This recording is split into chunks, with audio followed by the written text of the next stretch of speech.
ಕನ್ಯಾ ರಾಶಿ 2025ರ ಯುಗಾದಿ ವರ್ಷ ಭವಿಷ್ಯ. ಭಾರತೀಯರಿಗೆ ಹೊಸ ವರ್ಷ ಅಂದರೆ ಅದು ಯುಗಾದಿ. ಯುಗಾದಿ ಹಬ್ಬ ಕೆಟ್ಟದ್ದನ್ನು ಕಳೆದು ಹೊಸ ಜೀವನ ಸೂಚಿಸುತ್ತದೆ. ಈ ಹೊಸ ವರ್ಷದಲ್ಲಿ ಪ್ರತಿಯೊಬ್ಬರೂ ತಮ್ಮ ಆರ್ಥಿಕ, ಶಿಕ್ಷಣ, ವೃತ್ತಿ, ಆರೋಗ್ಯ, ಸಾಮಾಜಿಕ ಜೀವನ ಕಳೆದ ವರ್ಷಕ್ಕಿಂತ ಅದ್ಭುತವಾಗಿರಬೇಕೆಂದು ಬಯಸುತ್ತಾರೆ. ಮುಂಬರುವ ವರ್ಷ ಜೀವನದಲ್ಲಿ ಯಾವೆಲ್ಲ ಅಂಶದಲ್ಲಿ ಶುಭ ಹಾಗೂ ಅಶುಭ ಫಲಗಳನ್ನು ನೀಡಲಿದೆ ಎನ್ನುವುದನ್ನು ಗ್ರಹಗತಿಗಳ ಸ್ಥಾನದ ಮೂಲಕ ತಿಳಿಯಬಹುದು. ಇದರ ಹಿಂದಿನ ವಿಡಿಯೋದಲ್ಲಿ ಸಿಂಹ ರಾಶಿಯ ಯುಗಾದಿ ಭವಿಷ್ಯವನ್ನು ತಿಳಿದುಕೊಂಡಿದ್ದೇವೆ. ಈ ವಿಡಿಯೋದಲ್ಲಿ ಕನ್ಯಾ ರಾಶಿಯ ಯುಗಾದಿ ವರ್ಷ ಭವಿಷ್ಯವನ್ನು ತಿಳಿಯೋಣ. ಕನ್ಯಾ ರಾಶಿಯ ಯುಗಾದಿಯ ವರ್ಷ ಭವಿಷ್ಯ ಅಂದರೆ 2025 ಯುಗಾದಿಯಿಂದ 2026 ಯುಗಾದಿಯವರೆಗೆ ಕ್ರೋಧಿ ನಾಮ ಸಂವತ್ಸರ ಕಳೆದು ವಿಶ್ವವಾಸ ಸಂವತ್ಸರ ಪ್ರಾರಂಭವಾಗುವ ಈ ಶುಭ ಗಳಿಗೆಯಲ್ಲಿ ಕನ್ಯಾ ರಾಶಿಯವರ ಭವಿಷ್ಯ ತಿಳಿಯಲು ಶನಿ, ಗುರು, ರಾಹು, ಕೇತುಗಳ ಸ್ಥಾನ ತುಂಬಾ ಮುಖ್ಯವಾಗಿದೆ. 1.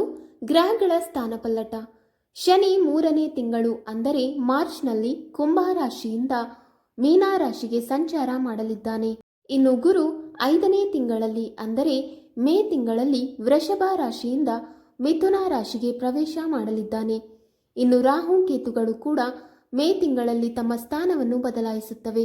ಈ ಗ್ರಹಗಳ ಸ್ಥಾನ ಬದಲಾವಣೆ ಕನ್ಯಾ ರಾಶಿಯವರಿಗೆ ಯಾವ ರೀತಿಯ ಫಲ ನೀಡಲಿದೆ ಎಂದು ತಿಳಿಯೋಣ. 2. ಕನ್ಯಾ ರಾಶಿಯ ಯುಗಾದಿ ಆರ್ಥಿಕ ಭವಿಷ್ಯ. ಯುಗಾದಿಯ ನಂತರ ಕನ್ಯಾ ರಾಶಿಯ ಜನರು ಹಣಕಾಸಿನ ವಿಷಯಗಳಲ್ಲಿ ಜಾಗರೂಕರಾಗಿರಬೇಕು. ಈ ಅವಧಿಯಲ್ಲಿ ನೀವು ಅನಿರೀಕ್ಷಿತ ವೆಚ್ಚಗಳು ಮತ್ತು ಆರ್ಥಿಕ ಏರಿಳಿತಗಳನ್ನು ಎದುರಿಸಬೇಕಾಗಬಹುದು. ಆರ್ಥಿಕ ಒತ್ತಡವನ್ನು ನಿವಾರಿಸಲು ಖರ್ಚುಗಳನ್ನು ಬುದ್ಧಿವಂತಿಕೆಯಿಂದ ನಿರ್ವಹಿಸಬೇಕು. ಈ ಸಮಯದಲ್ಲಿ ಅನಗತ್ಯ ವೆಚ್ಚಗಳು ಮತ್ತು ಹೂಡಿಕೆಗಳನ್ನು ತಪ್ಪಿಸುವುದು ಉತ್ತಮ. ಆದರೆ 6ನೇ ಮನೆಯ ಮೂಲಕ ಗುರು ಸಾಗುವ ಸಮಯದಲ್ಲಿ ನಿಮಗೆ ಸ್ವಲ್ಪ ಆದಾಯದ ಸಾಧ್ಯತೆ ಇದೆ. ಶನಿಯ ಪ್ರಭಾವದಿಂದ ಕನ್ಯಾ ರಾಶಿಯವರಿಗೆ ಆರ್ಥಿಕ ಶಿಸ್ತು, ಉಳಿತಾಯ ಮತ್ತು ಯೋಜನಾ ಕೌಶಲ್ಯಗಳು ಹೆಚ್ಚಾಗುತ್ತವೆ.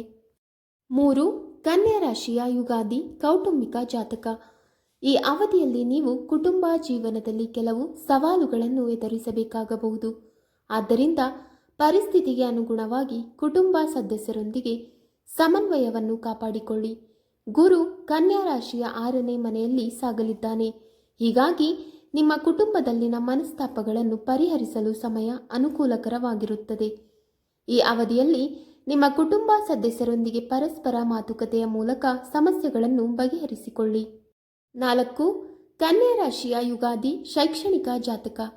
ಗುರು ಈ ರಾಶಿಯಿಂದ 6ನೇ ಮನೆಯ ಮೂಲಕ ಸಾಗಿದಾಗ ವಿದ್ಯಾರ್ಥಿಗಳು ಪರೀಕ್ಷೆಯಲ್ಲಿ ಉತ್ತಮ ಫಲಿತಾಂಶಗಳನ್ನು ಪಡೆಯುತ್ತಾರೆ. ಅಧ್ಯಯನದಲ್ಲಿ ಹೆಚ್ಚು ಆಸಕ್ತಿ ಹೊಂದಿದ್ದೀರಿ. ಉನ್ನತ ಶಿಕ್ಷಣವನ್ನು ಪಡೆಯಲು ಅವಕಾಶಗಳನ್ನು ಪಡೆಯುವಿರಿ. ಹೊಸ ಕೋರ್ಸ್ಗಳು ಮತ್ತು ತರಬೇತಿಗಳಲ್ಲಿ ಭಾಗವಹಿಸುವುದರಿಂದ ನಿಮ್ಮ ಕೌಶಲ್ಯಗಳನ್ನು ಹೆಚ್ಚಾಗಲಿವೆ. ಈ ಅವಧಿಯಲ್ಲಿ ಗಮನ, ಶಿಸ್ತು ಮತ್ತು ಸಮರ್ಪಿತರಾಗಿರುವುದು ಶೈಕ್ಷಣಿಕ ಯಶಸ್ಸು ಮತ್ತು ವೃತ್ತಿ ಪ್ರಗತಿಯನ್ನು ಸಾಧಿಸಲು ಸಹಾಯ ಮಾಡುತ್ತದೆ. 5. ಕನ್ಯಾ ರಾಶಿಯ ಯುಗಾದಿ ವೃತ್ತಿ ಭವಿಷ್ಯ. ಯುಗಾದಿ ಹಬ್ಬದ ನಂತರ ಕನ್ಯಾ ರಾಶಿಯವರಿಗೆ ವೃತ್ತಿ ಜೀವನದ ವಿಷಯದಲ್ಲಿ ಸಕಾರಾತ್ಮಕ ಫಲಿತಾಂಶಗಳು ಸಿಗಲಿವೆ. ಗ್ರಹಗಳ ಚಲನೆಯಿಂದಾಗಿ ನಿಮ್ಮ ಕೆಲಸದಲ್ಲಿ ಯಾವುದೇ ತೊಂದರೆ ಇರುವುದಿಲ್ಲ. ಉದ್ಯೋಗಿಗಳಿಗೆ ಕೆಲಸದ ಸ್ಥಳದಲ್ಲಿ ಹೊಸ ಜವಾಬ್ದಾರಿಗಳನ್ನು ತೆಗೆದುಕೊಳ್ಳಲು ಮತ್ತು ಅವರ ಕೌಶಲ್ಯಗಳನ್ನು ಸುಧಾರಿಸಲು ಅವಕಾಶಗಳು ಸಿಗುತ್ತವೆ. ಈ ಅವಧಿಯಲ್ಲಿ ನಿಮ್ಮ ವೃತ್ತಿ ಜೀವನದಲ್ಲಿ ಯಶಸ್ಸು, ಲಾಭ ತಂದುಕೊಡಲಿದೆ. ಕಠಿಣ ಪರಿಶ್ರಮ, ಏಕಾಗ್ರತೆಯ ಮೂಲಕ ನೀವು ನಿಮ್ಮ ವೃತ್ತಿ ಜೀವನದ ಗುರಿಗಳನ್ನು ಸಾಧಿಸಬಹುದು. ಅಲ್ಲದೆ ನಿರುದ್ಯೋಗಿಗಳಿಗೆ ಉತ್ತಮ ಉದ್ಯೋಗಾವಕಾಶಗಳು ಸಿಗಲಿವೆ. ಈಗಾಗಲೇ ಉದ್ಯೋಗದಲ್ಲಿರುವ ಜನರಿಗೆ ಅಧಿಕ ಬಡ್ತಿ ಸಿಗಬಹುದು. ಮತ್ತೊಂದೆಡೆ ನಿಮ್ಮ ವೃತ್ತಿ ಜೀವನದ ಗುರಿಗಳನ್ನು ಸಾಧಿಸಲು ನೀವು ಶ್ರಮಿಸಬೇಕಾಗುತ್ತದೆ. 6. ಕನ್ಯಾ ರಾಶಿಯ ಯುಗಾದಿ ಆರೋಗ್ಯ ಭವಿಷ್ಯ. ಯುಗಾದಿಯ ನಂತರ ಈ ರಾಶಿಯ ಜನರು ಆರೋಗ್ಯ ವಿಷಯಗಳಲ್ಲಿ ಸಕಾರಾತ್ಮಕ ಫಲಿತಾಂಶಗಳನ್ನು ಪಡೆಯುತ್ತಾರೆ. ಶನಿಯು ಈ ರಾಶಿಯಿಂದ 8ನೇ ಮನೆಯಲ್ಲಿ ಸಾಗುವಾಗ ನೀವು ಕೆಲವು ಆರೋಗ್ಯ ಸಮಸ್ಯೆಗಳನ್ನು ಎದುರಿಸಬೇಕಾಗಬಹುದು. ಈ ಸಮಯದಲ್ಲಿ ನೀವು ಧ್ಯಾನ ಮಾಡಬೇಕು, ವಿಶ್ರಾಂತಿ ಪಡೆಯಬೇಕು ಮತ್ತು ನಿಮ್ಮ ಮಾನಸಿಕ ಆರೋಗ್ಯವನ್ನು ಕಾಪಾಡಿಕೊಳ್ಳುವುದು ಮುಖ್ಯ. 7. ಕನ್ಯಾ ರಾಶಿಯ ಯುಗಾದಿ ದಾಂಪತ್ಯ ಭವಿಷ್ಯ. ಅವಿವಾಹಿತ ಕನ್ಯಾ ರಾಶಿಯವರಿಗೆ ಕೆಲವು ಸವಾಲುಗಳನ್ನು ಎದುರಾಗಬಹುದು. ನೀವು ಮದುವೆಯಾಗಲು ಬಯಸುವ ಸಮಯದಲ್ಲಿ ವಿಳಂಬಗಳು ಅಥವಾ ಅಡೆತಡೆಗಳು ಉಂಟಾಗಬಹುದು. ಈ ರಾಶಿಯಿಂದ 8ನೇ ಮನೆಯಲ್ಲಿ ಶನಿಯ ಸಂಚಾರ ಮಾಡುವುದು ಇದಕ್ಕೆ ಕಾರಣವಾಗಿದೆ. ಈ ರಾಶಿಯ ಜನರು ಮದುವೆಯ ವಿಷಯದಲ್ಲಿ ಆತುರದ ಅಥವಾ ಹಠಾತ್ ನಿರ್ಧಾರಗಳನ್ನು ತೆಗೆದುಕೊಳ್ಳಬಾರದು. ಇತರ ಗ್ರಹಗಳ ಪ್ರಭಾವವು ವಿವಾಹಿತರ ದಾಂಪತ್ಯ ಜೀವನದಲ್ಲಿ ಮಿಶ್ರ ಫಲಿತಾಂಶಗಳನ್ನು ನೀಡುತ್ತದೆ. ನಿಮ್ಮ ಸಂಗಾತಿಯೊಂದಿಗೆ ಅನ್ಯೋನ್ಯತೆಯನ್ನು ಹೆಚ್ಚಿಸುವ ಬಗ್ಗೆ ನೀವು ಹೆಚ್ಚಿನ ಗಮನ ಹರಿಸಬೇಕು. ಪ್ರೇಮಿಗಳು ಆತುರದ ನಿರ್ಧಾರ ತೆಗೆದುಕೊಳ್ಳಬಾರದು. 8. ಕನ್ಯಾ ರಾಶಿಯ ಯುಗಾದಿ, ಆಸ್ತಿ, ವಾಹನ, ಭವಿಷ್ಯ. ಯುಗಾದಿಯ ನಂತರ ಕನ್ಯಾ ರಾಶಿಯವರ ಜೀವನ ಆರ್ಥಿಕವಾಗಿ ಸುಧಾರಣೆ ಕಾಣಲಿದೆ. ಅಲ್ಲದೆ ವಾಹನ, ಮನೆ, ಭೂಮಿ ಖರೀದಿ ಮಾಡಲು ನೀವು ಯೋಚನೆ ಮಾಡಬಹುದು. ಅಲ್ಲದೆ ದುಬಾರಿ ವಸ್ತುಗಳ ಖರೀದಿಗೂ ಉತ್ತಮ ಸಮಯ ಇದಾಗಿದೆ.